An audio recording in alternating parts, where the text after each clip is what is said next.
Hi, I'm Dana Trump. Today I'm going to show you how to hook up a third function valve in series with a spool valve. This can also be used to operate the Lamprey top and tilt cylinders. First up, we're going to show you where the pressure and return is on the spool valves. These spool valves, we got it in 2 spool and 3 spool. What that means, 2 spool, you can run a top and tilt cylinder with 2 levers. 3 spool, again, you can run top and tilt cylinders. The third lever can be hooked up to run a remote off the back of your tractor if you like. These are for ROPS units only. If you have a cab model, you must go to the OEM rear remotes for the tractor. This setup actually allows a lot of convenience for the operator with hydraulically top and tilt on the go.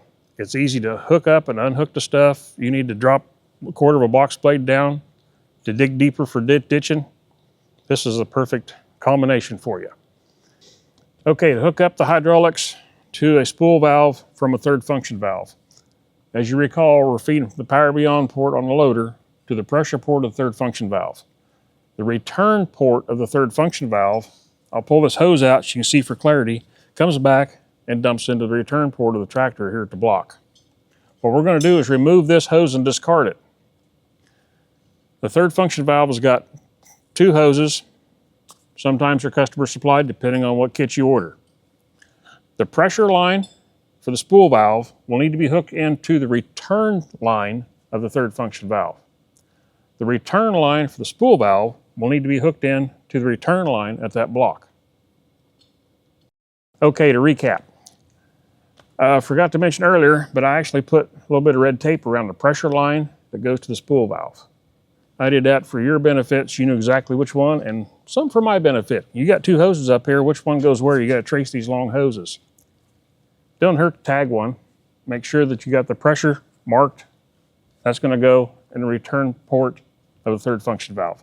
Sometimes, depending on the tractor model and where you get your hoses at, you may have to change fittings out up here at the third function valve for the pressure line. In this case, on this tractor, what we had to do is add an elbow fitting down here for the return. Okay, this is the view from the back side of a 3-spool top and tilt valve. You'll notice we got a rear remote, we got a hydraulic top link, we've also got a hydraulic side link. We'll demonstrate how this actually works.